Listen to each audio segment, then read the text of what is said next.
Bonjour, vous écoutez Radio CSERT, votre podcast quotidien dédié à la cybersécurité. Je suis Marc-Frédéric Gomez, j'espère que vous allez bien. Au programme de ce Flash Info Cybersécurité du mercredi 8 avril 2026, des acteurs APT affiliés à l'Iran ciblent des automates industriels Rockwell, Allen et Bradley dans le secteur de l'eau, de l'énergie et des services gouvernementaux américains.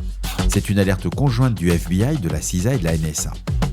Toujours sur le front étatique, le GRU russe conduit une campagne d'exploitation de routeurs SOHO pour intercepter des informations sensibles auprès d'organisations militaires et gouvernementales, objet d'un bulletin conjoint du Centre canadien pour la cybersécurité, du FBI et de la NSA. Sur le terrain de la gestion des risques, le Centre canadien pour la cybersécurité publie un cadre structuré d'évolution de l'intégrité de la chaîne d'approvisionnement, TIC, destiné aux infrastructures gouvernementales. À cette supply chain. Côté vulnérabilité, le CERT-FR alerte sur 7 CVE affectant l'ensemble des branches actives d'OpenSSL, dont une condition d'exploitation spécifique au module FIPS sur l'architecture AVX 512, ainsi que sur 5 CVE Mozilla couvrant Firefox et Thunderbird publiés hors cycle habituel en une seule journée.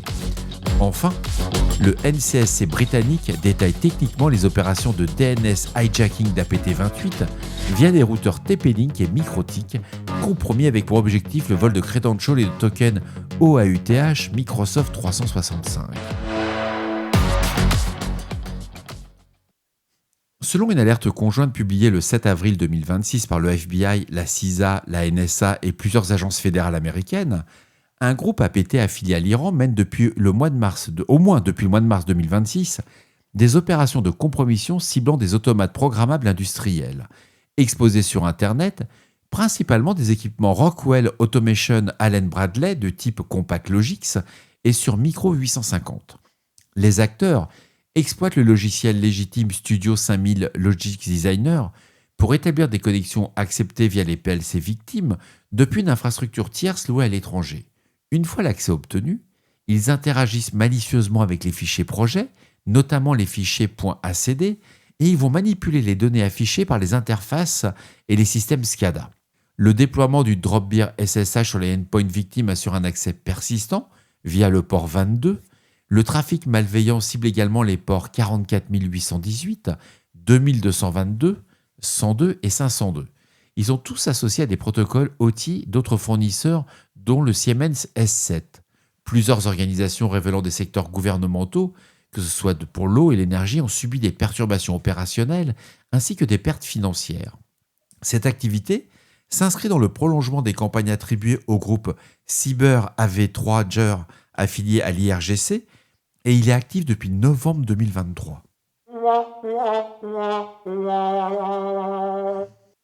Le Centre canadien pour la cybersécurité, le FBI, la NSA et plusieurs partenaires étrangers ont publié un bulletin conjoint alertant sur une campagne active menée par le GRU, le service de renseignement militaire russe. Ciblant des routeurs vulnérables à l'échelle mondiale, l'objectif documenté est l'interception et le vol d'informations sensibles auprès de forces militaires, de gouvernements et d'opérateurs d'infrastructures essentielles. Ce qui est assez sympa dans cette approche, c'est le vecteur opérationnel. Il repose sur la compromission de routeurs SOHO, donc des Small Office Home Office, utilisés comme infrastructure intermédiaire pour faciliter des opérations de détournement DNS. Les partenaires étrangers d'application de la loi ont récemment démantelé, des partenaires étrangers, des forces de l'ordre, ont récemment démantelé un réseau de ces équipements compromis directement exploités par le GRU, et les dispositifs ciblés sont principalement des routeurs en fin de support, exposant des interfaces de gestion accessibles depuis Internet et conservant des identifiants par défaut. Aucun groupe APT spécifique n'est nommé dans le bulletin, mais l'activité s'inscrit dans le schéma opérationnel connu des unités cyber du GRU, qui utilisent régulièrement des infrastructures de relais compromises pour masquer l'origine de leur opération d'espionnage. Alors ça touche essentiellement les routeurs TP-Link et MikroTik. Le Centre canadien pour la cybersécurité a publié le document ITSAP.10.071 détaillant les critères d'évaluation des risques liés à l'intégrité de la chaîne d'approvisionnement applicable aux produits et services TIC, déployés dans l'infrastructure du gouvernement canadien. Le cadre articule 7 axes d'analyse: le contexte géopolitique, la propriété et le contrôle étranger, les pratiques commerciales, la maturité en cybersécurité, l'historique de vulnérabilité, les exploitations actives et la sensibilité des produits, Et sur un plan technique, c'est la sensibilité qui est évaluée selon la position du composant dans l'architecture réseau.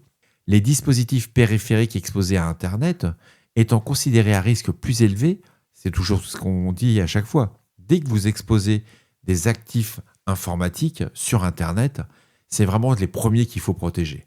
Donc le critère de propriété étrangère cible explicitement les structures opaques susceptibles de masquer une influence d'un État adverse, en référence directe aux évaluations des cybermenaces nationales qui identifient les programmes étatiques comme vecteurs les plus sophistiqués. Et ce document constitue une base de référence transposable à toute organisation souhaitant structurer sa démarche d'évaluation des risques fournisseurs. C'est hyper intéressant, vous avez une version en anglais et en français qui est disponible, je vous le recommande fortement. Alors le CERT-FR a publié aujourd'hui l'avis CERT-FR 2026 avis 403 relatif à de multiples vulnérabilités affectant OpenSSL, couvrant un périmètre très large de versions. On touche bien les branches 1.02, 1.1.1, 3.0, 3.3, 3.4, 3.5 et 3.6 dans leur déclinaison antérieure aux correctifs respectifs. On a quand même 7 CVE qui sont référencés, dont la CVE 2026 31790 qui va affecter spécifiquement les modules FIPS des branches 3.0 à 3.6. Elle présente une condition d'exploitation particulière sur les systèmes x86-64 disposant des extensions d'instruction AVX 512 et VAES activées. Les risques documentés comprennent l'exécution de codes arbitraires à distance, le déni de service à distance et surtout l'atteinte à la confidentialité des données. Compte tenu de l'omniprésence d'OpenSSL dans les infrastructures TLS, les équipements réseau, les serveurs web et les bibliothèques applicatives, la surface d'exposition est particulièrement étendue. Bien entendu, les correctifs sont disponibles via le bulletin de sécurité d'OpenSSL qui a été publié hier le 7 avril.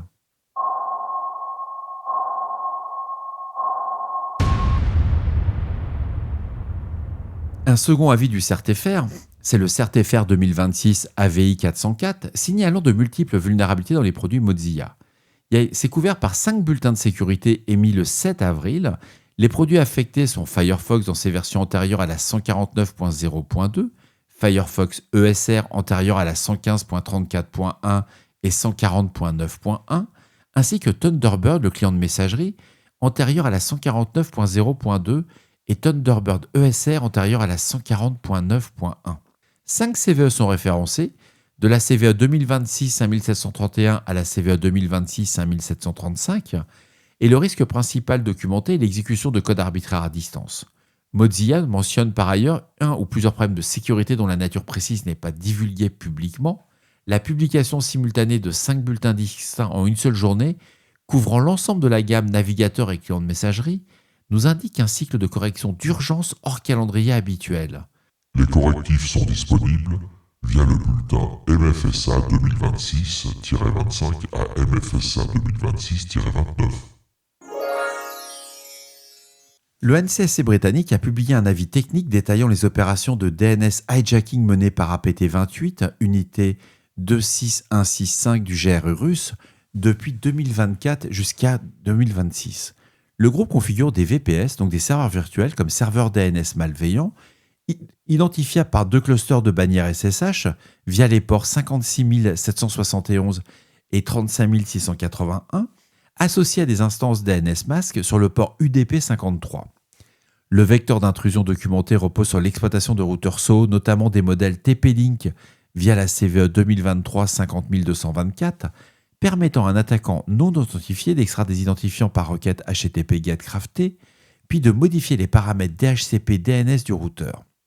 Les appareils en aval héritent automatiquement des serveurs DNS malveillants et les requêtes ciblaient des domaines comme Microsoft Outlook ou le autodiscover-s.outlook.com.